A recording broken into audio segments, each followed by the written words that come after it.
आदाब, मैं हूं आमिर सलीम खान। आप देख रहे हैं न्यूज एमएक्स का खास प्रोग्राम खबर से आगे। आज हम बात कर रहे हैं जमीयत अहले हदीस हिंद के बारे में। जमीयत अहले हदीस हिंद तकरीबन 150 सालों से मुल्की खिदमत के लिए और अपने तबके की खिदमत के लिए जानी जाती है। हमारा जहां तक ख्याल है कि देश की आज़ादी में उसका बहुत बड़ा हिस्सा रहा है और उसके उलमाए किराम ने बहुत सारी कुर्बानियां दी हैं और रफ्ता रफ्ता वो आज मुल्की खिदमत में आज भी अहम रोल अदा करती रही थी।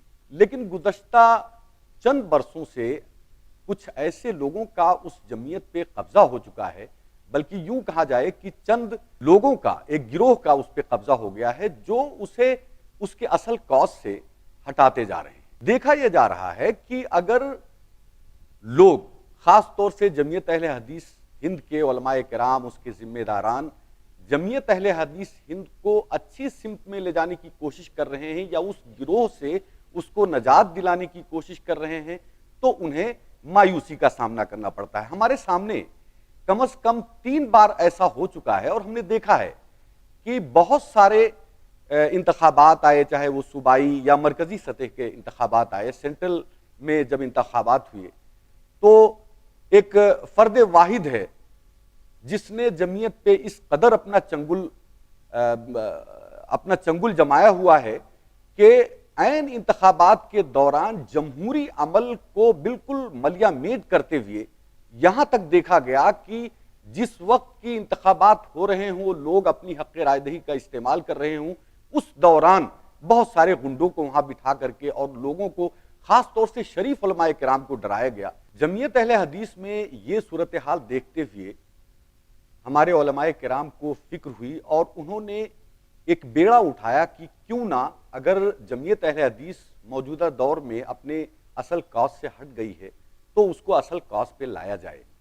और उसमें ख़ास तौर से सहरा जाएगा दुनिया में मारूफ आलिम हज़रत मौलाना सलाहुद्दीन मकबूल साहब, हज़रत मौलाना सलाहुद्दीन मकबूल साहब। उन्होंने बेड़ा उठाया कि क्यों ना उन गुमगश्ता या हमारे उलमाए किराम को दुनिया के सामने लाया जाए जिन्होंने दीन में बहुत सारी खिदमत की, तबकात की खिदमत की, मुल्क के लिए खिदमत की। और उसी में से ये फैसला किया गया कि हज़रत शेखुल कुल हज़रत सैयद नज़ीर हुसैन मुहद्दिस देहलवी रहमतुल्लाह अलैह पे 2 रोज़ा सेमिनार किया जाए। बात यहाँ आकर के अजीब व गरीब सूरत हाल इख्तियार कर लेती है जब उन लोगों ने ये बेड़ा उठाया कि इस तरह का एक सेमिनार किया जाए और अहले हदीस उलमाए किराम के जो अजीम शख्सियात हैं उनको सामने अवाम के लाया जाए। तो इसी दौरान हमारे जो इस वक्त जमीयत अहले हदीस पे काबिज हैं मौलाना असगर अली इमाम मेहदी साहब, उनके जहन में क्या फतूर आया।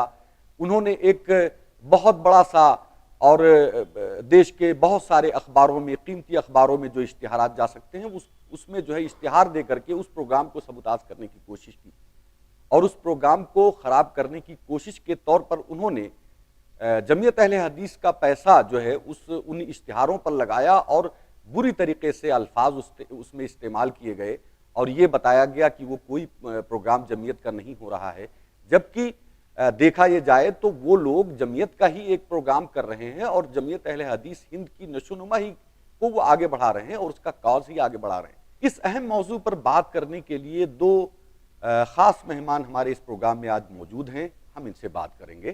तो इस खबरों से आगे प्रोग्राम में हमारे साथ जमीयत अहले हदीस हिंद दिल्ली यूनिट के 2 हजरात अहम जिम्मेदारान यहाँ मौजूद हैं। हम इनसे बात करते हैं कि आखिरकार इस तनाज़े की वजह क्या है और जो अभी फ़िलहाल जो प्रोग्राम दिल्ली यूनिट का होने जा रहा था, कल जो होने वाला है, कल मुनाकिद होने वाला है, उसको रोकने के लिए वो लोग, उन लोगों ने क्या तदाबीर इख्तियार की और किस तरह उन्होंने इश्तिहार दे करके उस प्रोग्राम को ख़राब करने की कोशिश की। तो सबसे पहले मैं असल में जमीयत अहले हदीस हिंद का जो बुनियादी तनाज़ा तकरीबन 10 बरसों से चला आ रहा है और जिसकी वजह से इस तरह के हालात पैदा होते हैं, तो मैं सबसे पहले जो दिल्ली यूनिट के खाजिन भी हैं, खजांची हैं और मीडिया प्रभारी भी हैं, मैं उनसे बात करूंगा। हमारे साथ हैं कौसर माबूदी साहब। मैं ये जानना चाहता हूं, ऑडियंस को आप ये बताएं कि जमात अहले हदीस का बुनियादी तनाज़ा क्या है? देखिए जनाब, सबसे बड़ा बुनियादी झगड़ा जमात अहले हदीस और मरकज़ी जमीयत का ये है कि पहले सारे मरकज़ी जमीयत में थे, हम भी थे, शूरा के मेंबर थे, आमला के मेंबर थे और दिल्ली सूबे के ज़िम्मेदारों में से थे। मेन तनाज़ा शुरू हुआ है करप्शन को लेकर के कि जमात अहले हदीस, मरकज़ी जमात अहले हदीस का सिस्टम पूरा मुकम्मल तौर पे बेकार हो गया था और दस्तूर के मुताबिक जो जमातें चलाई जाती हैं वो दस्तूर का कोई भी पाबंद नहीं था और ना कोई दस्तूर के मुताबिक चलता था। यहाँ तक कि असगर साहब पहले चुनाव के बाद जितने चुनाव में चुन के आए हैं, जितने इलेक्शंस में ये दोबारा सेक्रेटरी बने हैं, इन्होंने ज़बरदस्ती शूरा पे दबाव डाल करके, आमला पे दबाव डाल करके और फर्जी आमला और शूरा के लोगों को बैठा करके मीटिंगों में और ज़बरदस्ती वो फिर दोबारा कुर्सी पे बैठ गए। और हमारे मशहूर आलिम दीन, उनके उस्ताद हज़रत मौलाना शेख अब्दुल मोइज़ साहब मदनी हफ़िज़हुल्लाह ज़माने से उनके साथ थे, उनके शागिर्द हैं असगर साहब, और ये पूरी कोशिश करते रहे, इनको समझाते रहे, देखिए जमात ये पूरे हिंदुस्तान की है, तमाम हिंदुस्तान के लोग मिलकर इस जमात को चला रहे हैं, इसलिए आप सिस्टम के मुताबिक काम करने की कोशिश कीजिए, दस्तूर को फॉलो कीजिए। लेकिन इस शख्स ने न दस्तूर को फॉलो किया और न दस्तूर के मुताबिक किसी भी सिस्टम को आगे लेके बढ़ा। उसके बाद जब ये देखे सिस्टम आहिस्ता आहिस्ता बिगड़ता चला गया तो सिर्फ हिंदुस्तान नहीं, बैरूनी ममालिक में जो नुमाइंदगी कर रहे हैं जमात अहले हदीस के, वो तमाम बड़े बड़े उलमा खड़े हुए और उन लोगों ने ये सोचा कि सिस्टम को दुरुस्त करने के लिए इस शख्स को जमात से बर्खास्त करना होगा, इसको हटाना होगा। इसलिए उस बुनियाद पर एक इस्लाही कमेटी का क़याम हुआ और उसके सदर बनाए गए शेख सलाहुद्दीन मकबूल हफ़िज़हुल्लाह, जो आज जमात अहले हदीस के सदर हैं और जमात अहले हदीस कायम है और इस्लाह की कोशिश में हम लोग लगे हुए हैं। तो बुनियादी तौर पर जब हटाने की बात आई उनको, और ख़ास तौर से दस्तूर पर ना अमल करने की वजह से, तो आखिरकार वो कौन सी तदबीरें इख्तियार की गईं और अब तक वो कामयाब क्यों नहीं हुई? देखिए, उसकी कामयाबी की नाकामी की वजह यह है कि इस शख्स ने किसी ना अपने असातिज़ा की, ना हमारे अकाबरीन की, और जो आमला के मुअक्कर ज़िम्मेदारान थे उनकी किसी बात को इसने सुनने की कोशिश नहीं की। ज़ाती मफादात को हमेशा जमीयत और जमात पे कायम रखा और इदारे बनाते रहे, हॉस्पिटल बनाते रहे और इस तरह से तन्हा एक शख्स बन कर के वो आदमी रहेगा, इसीलिए कामयाबी नहीं हुई। और कामयाबी किसी जमात की इस्लाह की उस वक्त होती है जब उसके जो आमला और शूरा हैं और दस्तूर की पाबंदी करते हुए आमला और शूरा की बात सुनी जाए, उस वक्त उसमें कामयाबी मिलती है। जब ये आमला, दस्तूर और शूरा इसके यहाँ कोई मानी नहीं रखती। आज भी कोई भी हिंदुस्तान का आलिम जो आमला में हो वो मुझे लाके दिखाए कि मरकज़ी जमीयत अहले हदीस की शूरा की लिस्ट ये है, आमला की लिस्ट ये है, और वो साबित करे। इसलिए उसके यहाँ ना शूरा की लिस्ट है, ना आमला की लिस्ट है। आप ये कहना चाहते हैं कि जो मौजूदा जमीयत अहले हदीस है, मौजूदा जमीयत अहले हदीस हिंद है और जिसके वो मुबैना सदर हैं, क्या वो मुत्तफ़क़ा तौर पर उसके नाज़िम आला नहीं हैं, यूं ही बैठे हुए हैं उस ओहदे पर? मैं वाज़े कर दूं, वो हैं जनरल सेक्रेटरी हमारे मरकज़ी जमीयत अहले हदीस हिंद के। जमीयत अहले हदीस हिंद तो हम लोगों ने इस्लाही कमेटी के तौर पे बनाया है। चलिए, हम तनाज़े पे तो बात करते रहेंगे। फिलहाल जो असल मुद्दा है, कल जो आप लोगों का प्रोग्राम होने वाला है, जिसके खिलाफ उन्होंने मुख्तलिफ अखबारात में इश्तिहारात निकाल करके ये बताया है कि वो प्रोग्राम उनका नहीं है या वो प्रोग्राम कोई ऐसा जमीयत अहले हदीस हिंद का होने वाला ही नहीं है, जबकि आप लोग जमीयत अहले हदीस हिंद दिल्ली यूनिट के जिम्मेदारान हैं और आप लोग एक बहुत बड़े आलिम के ताल्लुक से प्रोग्राम करवाना चाह रहे हैं। तो आप लोगों के प्रोग्राम को ख़राब करने के लिए, सबूताज करने के लिए उन्होंने जमीयत का पैसा लगा करके बड़े बड़े अखबारात में जो इश्तिहारात उन्होंने लगवाए हैं, क्या ऐसी ज़रूरत पेश आई उनको ऐसा करने की? जी, जब आदमी को घबराहट हो जाती है किसी चीज़ से तो ऐसी उटान पटांग हरकतें करने लगते हैं। देखिए, ये प्रोग्राम जो मरकज़ी जमीयत को बड़े लेवल पे करना चाहिए उसको हम छोटे लोग कर रहे हैं। छोटे इस सेंस में कि हम दिल्ली में हैं और सारे ज़िम्मेदारान जो लीगल हैं उन लोगों का ये कहना है کہ ہم لوگ اپنے کم بساطی کے باوجود ہم لوگ یہ پروگرام کر رہے ہیں، اور ان کے یہاں بہت پیسے ہیں، بہت فنڈ ہے، لیکن وہ کر نہیں سکے۔ اب تک جمعیت کو لوٹتے رہے، برباد کرتے رہے، آتے رہے جاتے رہے۔ شیخ عبدالمعید صاحب نے ایک جملہ کہا تھا کہ لوگ آتے ہیں اور جمعیت کو یرغمال بنا کر کے اسے لوٹتے ہیں اور فائنلی یتیم بنا کر کے چلے جاتے ہیں۔ 100% یہ جملہ سچ آتا ہے۔ دیکھیے جو ہم لوگ پروگرام کر رہے ہیں وہ ایک بہت بڑے عالم، میں یہاں ذرا سا آپ کو روکوں گا۔ میں یہ جاننا چاہتا ہوں کہ ہمارے آڈینس کو آپ یہ بھی بتائیں کہ وہ پروگرام ہے کیا، اور 2 دنوں کا جو پروگرام چلنے والا ہے اس کے اصل موضوعات کیا ہیں؟ وہ اصل میں میاں نذیر حسین محدث دہلوی کے تعلق سے ایک سیمینار ہم لوگوں نے کرنے کی کوشش کری ہے۔ یہ وہ عالم ہیں جن کے بارے میں بہت ہی زیادہ 1857 اور اس سے پہلے اور اس کے بعد میں لوگوں نے بہت سراہا ہے ان کو۔ اگر آپ دیکھیں تو خواجہ حسن نظامی صاحب نے ان کے بارے میں ایک فقہ اور محدث کی حیثیت سے ان کو سراہا ہے، عبدالحلیم شرر صاحب نے، سید سلیمان ندوی صاحب نے، اور محمد فاروق تھانوی صاحب نے۔ آپ ان کے اقوال دیکھیں، ان کے سلسلے میں کیا لکھا ہے۔ سر سید احمد خان صاحب نے اس شخصیت کے بارے میں بہت اچھا لکھا ہے۔ ہم لوگوں نے سوچا کہ کیوں نہ ان پر ہم لوگوں کو بتائیں۔ آج بہت سارے لوگ ہمارے دیش میں دیش بھکت بنے بیٹھے ہوئے ہیں، جبکہ آزادی کے وقت وہ لوگ دیش بھکتی سے بہت دور تھے، بلکہ انگریزوں کی مخبری کرتے تھے۔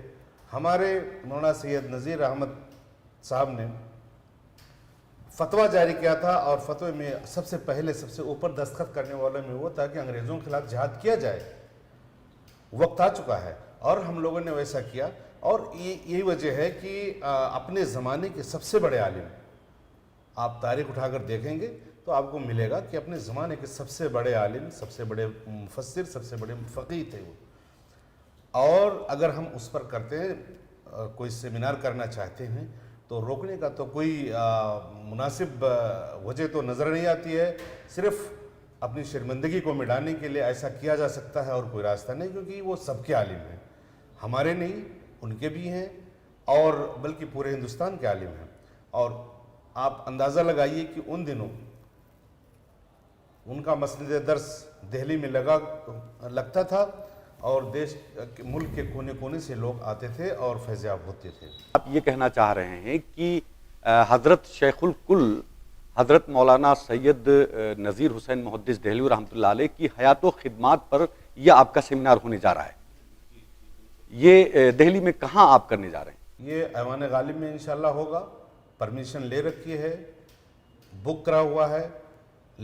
حالانکہ آج کورٹ میں بھی جا کر کے انہوں نے کوشش کری ہے اس چیز کو رکوانے کے لیے۔ ہمیں تو بہت افسوس ہے کہ شرم کرنا چاہیے ایسے لوگوں کو کہ ایک اتنے مایہ ناز عالم کے پر سیمینار کے سلسلے میں اس کو روکنے کی کوشش کی جا رہی ہے۔ افسوس ہے ہمیں۔ یہ تنازع بہرحال کافی دنوں سے، جیسا کہ آپ لوگ بتا رہے ہیں، تقریباً 10 سالوں سے چلا آ رہا ہے، اور اب صورتحال یہ ہے کہ ایک بار یہ تنازع دیکھیے عامر صاحب، میں آپ کو بتا دوں کہ تنازع کے ختم کرنے کی ایک ہی وجہ ہو سکتی ہے کہ یہ نظامت سے سکدوش ہو جائیں، اور یہ جو چاہ رہے ہیں کہ ہم پروگرام نہ کرنے دیں، جھوٹا اخبارات میں اشاعت کر دیں، ہر معاملے میں انہوں نے رنگا لگایا ہے۔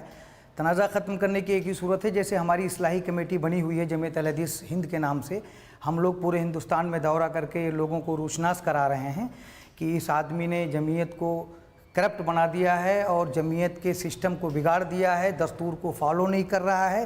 اس لیے شورا اور عاملہ جتنے لوگ ہیں سب اکٹھا ہو کر کے کسی ایسے معتبر شخصیت کو نظامت کے لیے متعین کریں یا لائیں جو اس سے ہٹ کر کے کام کریں، صالح انداز میں جماعت کی ذمہ داری لے لیں اور وہ جماعت کو چلائیں۔ اور تنازع ایک ہی صورت میں ختم ہو سکتا ہے کہ اصغر صاحب جماعت کے کسی ذمہ داری پہ فائز نہیں رہ سکتے، جب بھی تنازع ختم ہو گیا، اس لیے کہ اس کو جماعت سے محبت نہیں ہے، اس فرد کو نہ اس کی جماعت کے دستور سے محبت ہے، اور نہ یہ دستور کو فالو کرتا ہے، اور نہ ہمارے اکابرین کی قدر ہے اس کے سینے میں، نہ ہمارے شورا و عاملہ کی قدر ہے۔ ایک ہی صورت میں تنازع ختم ہو سکتا ہے، اور ایک ہی صورت میں دونوں جمعیتوں کے افراد مل سکتے ہیں کہ اصغر کسی بھی منصب پہ فائز نہیں رہیں گے ہماری جماعت کی۔ اس لیے کہ وہ اس لائق نہیں ہے کہ اتنی بڑی جمعیت مرکزی جمعیت اہل حدیث ہند کا ان کو ذمہ دار بنایا جائے. جو انہوں نے کارکردگی دکھائی ہے 12 سے 13 سالوں میں، وہ ہندوستان کا کوئی بھی عالم ان کو پسند نہیں کر رہا ہے، اور نہ کوئی بڑا ادارے کے افراد، نہ مدنی حضرات، کوئی بھی ان کو، باہر کے ہمارے جو علماء ہیں جو یہاں کی نمائندگی کر رہے ہیں، کوئی اصغر صاحب کو پسند نہیں کرے. وہ ایک شخص بن کے بیٹھا ہوا ہے. وہ جب تک مرکزی جمعیت کے کسی منصب پہ نہیں رہیں گے، جب تک تنازع ختم نہیں ہوگا. تو آپ یہ کہنا چاہتے ہیں کہ جمعیت اہل حدیث ہند کو انہوں نے ہائی جیک کر رکھا ہے؟ کوئی سسٹم نہیں ہے ان کے پاس، کوئی نہ عاملہ ہے نہ شورا ہے. اور میں پورے ہندوستان کا دورہ کیا ہوں، ہمارے اکابرین نے، میں پورے ہندوستان کا دورہ کیا ہوں. میں خود مرکزی جمعیت میں رہا ہوں. 29ویں کانفرنس لال قلعہ یہ رام لیلا گراؤنڈ میں ہوئی تھی. سب سے پہلے میں اس کے ذمہ داروں میں سے تھا. میں نے پورا دیکھا، ان کا ساتھ دیا. اس کے بعد جو انہوں نے سسٹم شروع کیا ہے، شیخ عبد المعید صاحب وہاں موجود تھے، ان کے خاص صلاحکار تھے. انہوں نے بڑی سرپرستی کی ہے، عالمی طور پہ کیا ہے، خالی ہندوستان میں نہیں، باہر ممالک سے بھی ان کو مشورہ دیا ہے. عالمی شہرت یافتہ شخصیت ہیں شیخ عبد المعید صاحب. لیکن جب شیخ عبد المعید صاحب نے دیکھا کہ پورا سسٹم اس آدمی نے خراب کر دیا اور جماعت کو برباد کر دیا، اس لیے شیخ عبد المعید صاحب کو مجبوراً قلم اٹھانا پڑا اور انہیں کئی ہزار پیجز لکھے. جناب کوثر معبودی صاحب اور جناب شہاب الدین صاحب، آپ ہمارے اسٹوڈیو میں آئے، یہ ہمارے لیے بہت خوشی کی بات ہے. آپ لوگوں کا بہت بہت